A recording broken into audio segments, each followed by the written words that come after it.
What a beautiful reminder from our beautiful men that we need to say, I love you more. But you know, today's really, when Barbara, you talked about the gift of love, it's really about our heart health today is what I realized.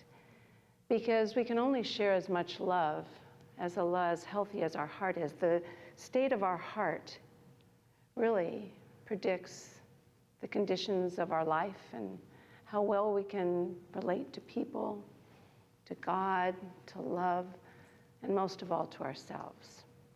We have a physical heart. Now, where's Peggy? Peggy, if we were going to talk about cardiac health, you're it, girl. That keeps the flow of the body, and we have to take really good care of our hearts and get exercise and good food and keep ourselves in alignment and keep that blood flowing. But today we're talking about the spiritual heart. You know, and if you think of the spiritual heart, it's really the center of divine love. Because when we were created, yes, the blood flows, the blood of the body, but the life force energy, when God breathed life into us, it was divine love. That's what it is. We have inside of ourselves a quiet light.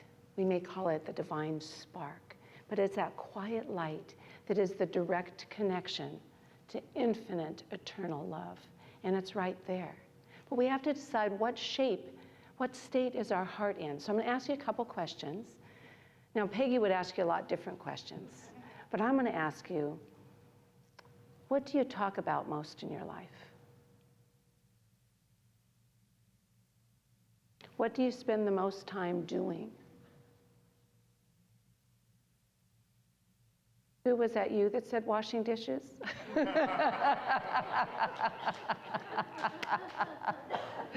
Oh, that's cute, keeping things clean. I like that. Good. Where do you spend most of your money? What do you read the most? Because if you really look at your life like that, Jesus said, where your treasure is, you'll find your heart. So if we look at the things we value, it's what we're doing, what we're saying, where we're spending our time, where we're spending our money, that will tell you what's important to you right now. What's the most important thing? But the beautiful thing, Barbara, when you were reading, I always see your name and know it's going to be my buddy, my boyfriend, Rumi, that we're going to hear about. But that one, I think you said you read several years ago. I don't remember that. Beautiful poem by Rumi. I will take your hand and bring you to yourself. How beautiful that is. If we just, I want to share this. This is when we talk about the gift of love, the gift of life, heart health. Ernest Holmes said, the greatest gift life could ever have given you is yourself. Why? Because you are a spontaneous, self-choosing center in life. Spontaneous, self-choosing center in life at every moment. There aren't some moments that it isn't true. It's true all the time that we can change our thought, change our mind like that. And he said, in the great joy of becoming and the certainty of eternal expansion. So we're there in the ever-growing possibility of life that if you don't like where you're spending your time, you can choose differently. Your thoughts, you can choose differently. What you're saying, you can choose different things to talk about, different things to read, different places to spend your money. We're at choice of what we do with this beautiful life we've been given. We have to take care of ourselves first and make sure we are in the place where we can fully experience life. So you can just think, which of these fits you? Do you have a courageous heart? Some of us do. Some of us love new things. Some of us don't like new things so much. You can decide, do you have a courageous heart or not? Well, you might want to stretch it a little bit, because I'll tell you one thing about this divine love. It loves enrichment, and it loves encouragement and advancement. Nature abhors sameness. All of us are unique and different. So we might want to stretch that courage a little bit. Do you have a fearful heart? Because a fearful heart holds back. A fearful heart does not say, I love you enough, because it's afraid. It's afraid either it's not worthy of giving the love or afraid it won't get it in return. It lives in a different place. I was talking to Randy this morning, and he was doing meditation. He said, well, I'm just going to do my go-to meditation, which is just the light subject of forgiveness. And he walked out and said, I forgot how deep that is.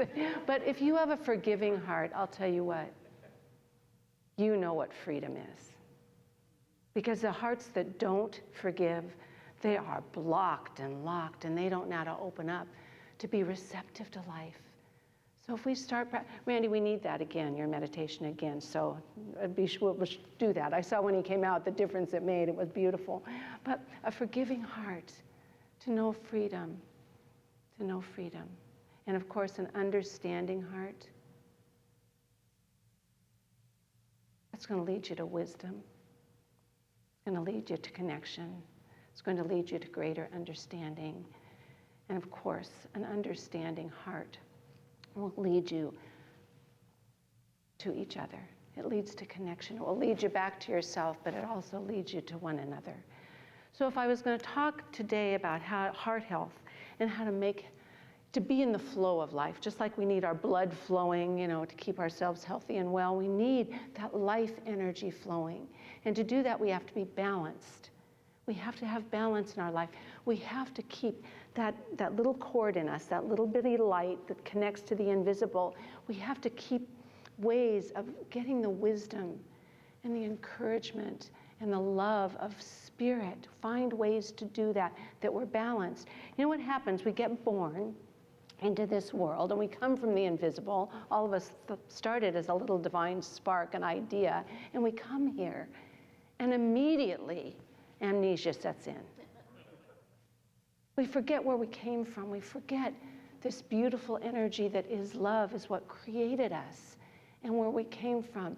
And our physical eyes start loving this physical world, and we get out of balance. We need to balance the visible with the visible with the invisible. We need to keep a balance right in here so we can approach the world not believing everything we see, knowing there's always something more at work, the invisible.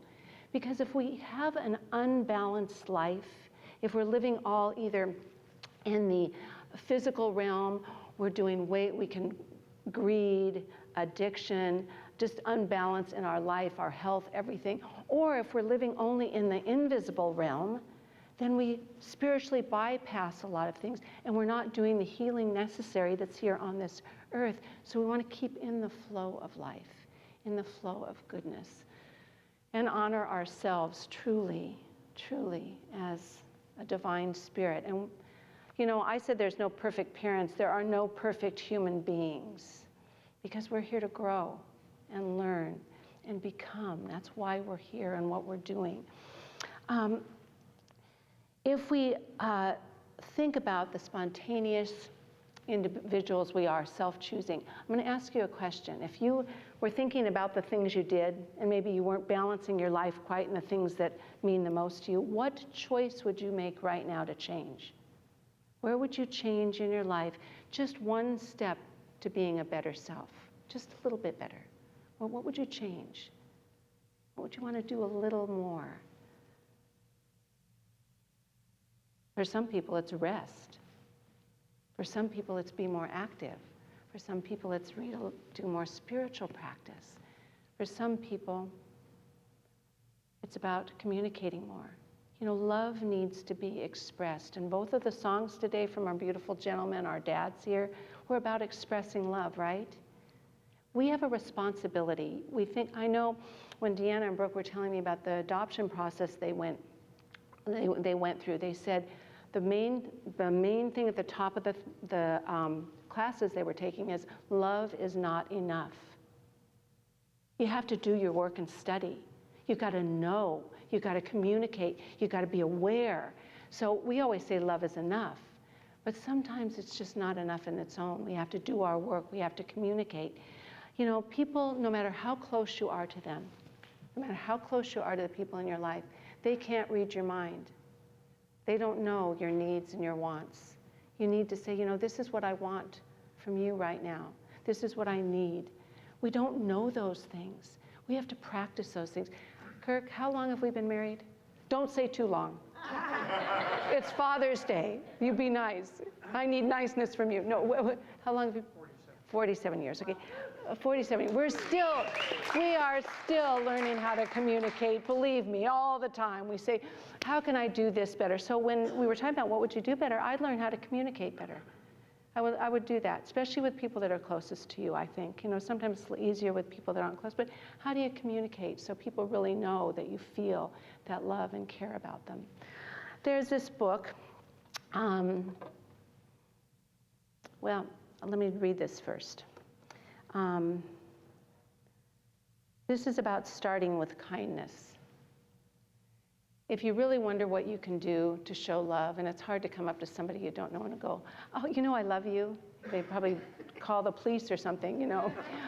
But Kirk and I went away for just a couple of days this week to our well-known stomping ground. We just went up to Redondo Beach, and we love to be there on the bike path there. And we usually ride bikes. This time we didn't. We walked a lot on the beach. And when we were talking on the way home about the thing that meant the most is the kindness of people.